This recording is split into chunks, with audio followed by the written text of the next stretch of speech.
Димаш қандай? Димаш жан-жақты, Димаш ешкімге ұқсамайды. Жалпы менің білетінім ол колледжде оқып жүрген кезде, сол кезде өзі біздің қазақстандық әнші бауырымыз Әлішер Каримовтың дүркіреп шыға бастаған кезі, сонда менің білетінім, дәл білетінім, сол Әлішер Каримовке аздап еліктейтін тұғын. Соның әндерін көптеп тыңдап, бірақ кейіннен енді ол жеке тұлға екенін дәлелдеп шықты. Ешкімге ұқсамайды, ешкімді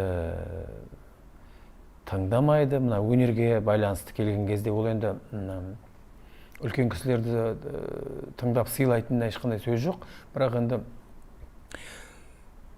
ән айту жағына келгенде, әнді қалай жеткізу жағына келгенде, өзінің көңіліне не жақын, тек соны ғана жасайды, соны ғана істейді. Енді үлкен кісілердің сен бүйтсейші, сөйтсейші деген әңгімесін тыңдайды әрине. Бірақ не болғанда да, қай нәрсенде тек өзіне ғана тән, тек Димашқа ғана тән бір форматта жасауға тырысады. Мен сол үшін оны өте сыйлаймын.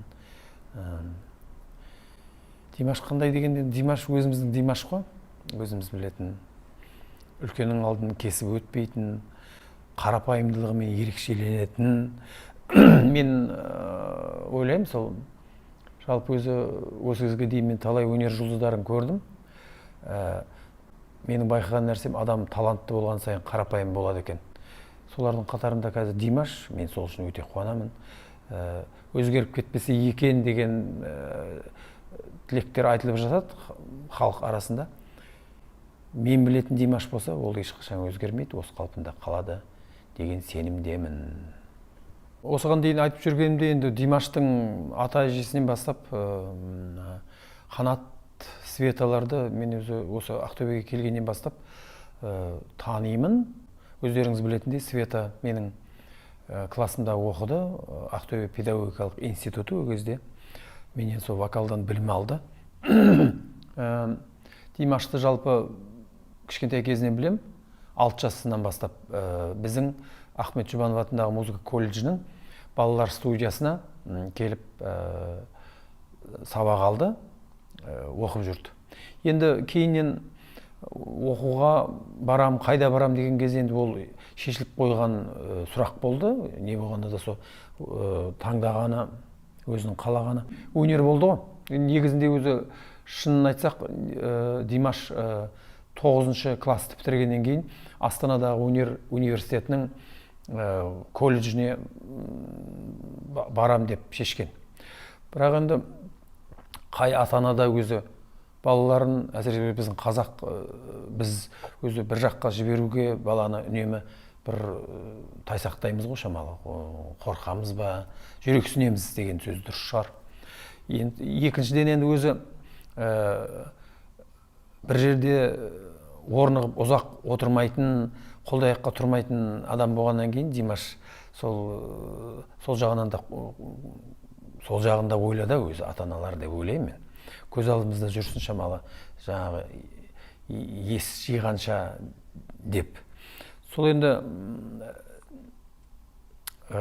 Света, Қанат айтты, сөйтіп сол колледжге оқуға барғалы жатырмыз, сіз аласыз ғой деп. Енді ол таныстарымның, жолдастарымның, туысқандарым, балаларын мен оқытқым келмейді, ешқашан оқытқан емеспін.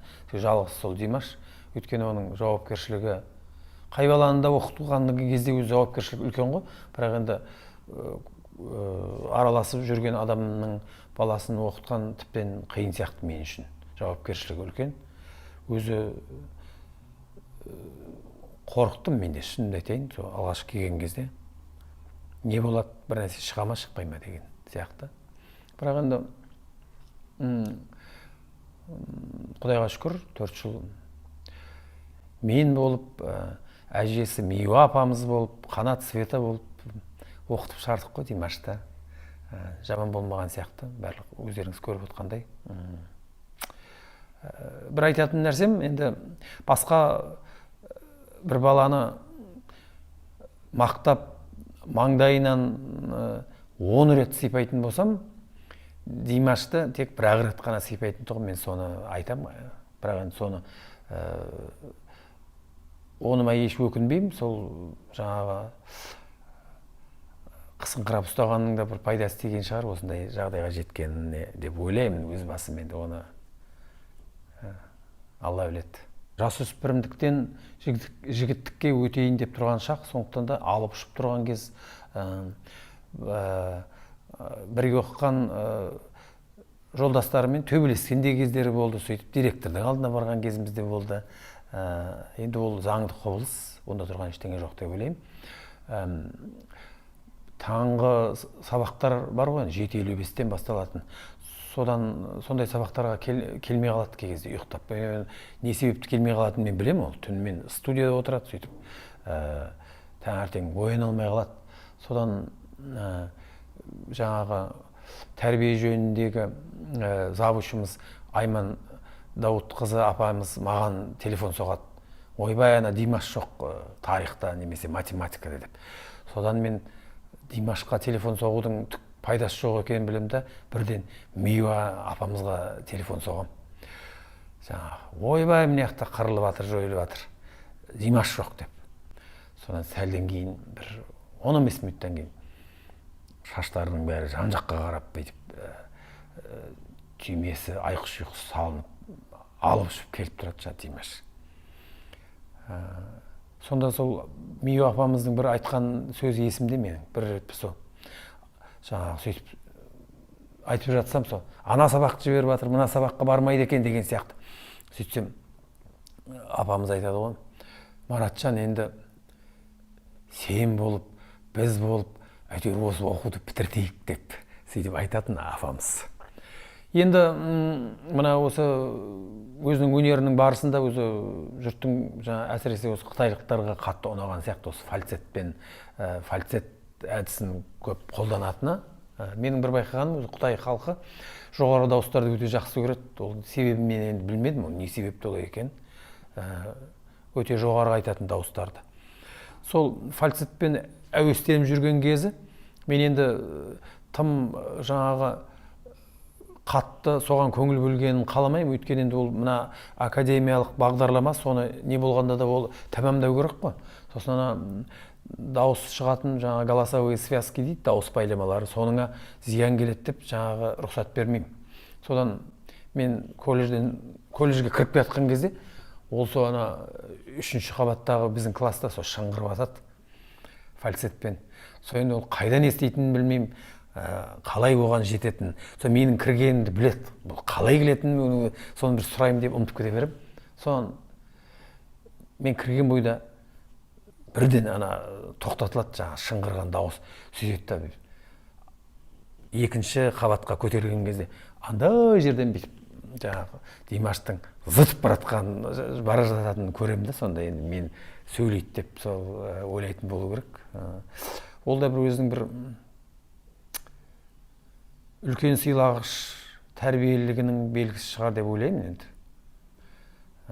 Сондай қызықтар болып тұрды. Енді ешкімге ұқсамайды Димаш. Өзі мындай айтқанмен жүретін, сенің айтқаныңнан шықпайтын баладан гөрі бір тәртіпсіздеу болғанын мен қалаймын өзімнің оқушыларымның. Өйткені олардан болашақта бір нәрсе күтуге болады. Сондықтан да ешкімге ұқсамайтын Димаш өзінің ешкімге ұқсамайтындығының арқасында осы қазіргі жеткен жағдайына жетті деп ойлаймын.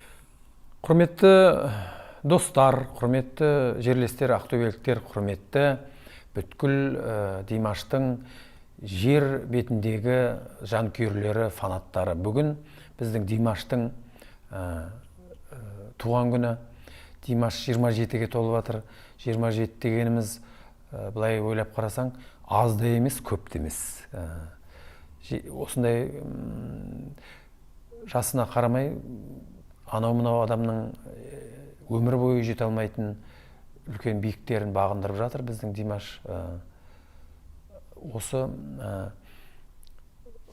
қол жеткен, осындай табыстарға қол жеткен уақытында өзінің жалпы отан сүйгіштіктің, патриоттықтың қандай болатынын өзінің үлгісімен көрсетіп жатыр.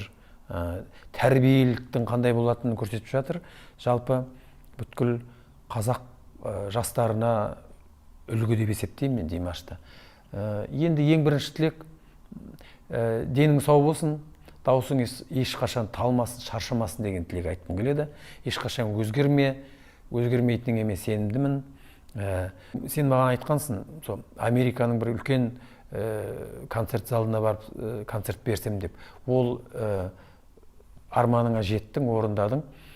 Содан кейін де армандарың бар екенін мен білемін. Жақсы, оны енді елдің алдына мен жайып салмай-ақ қояйын, оны өзіңнен рұқсат сұрауың керек ол үшін. Сол армандарың бәріне жет деген тілек айтқым келеді. Қайда жүрсең де аман бол. Біз сенің тілеуіңді тілеушіміз. Осы қазақтың атын асқақтатқан үстіне әрі қарай асқақтата бер. Аман бол. Туған күнің құтты болсын.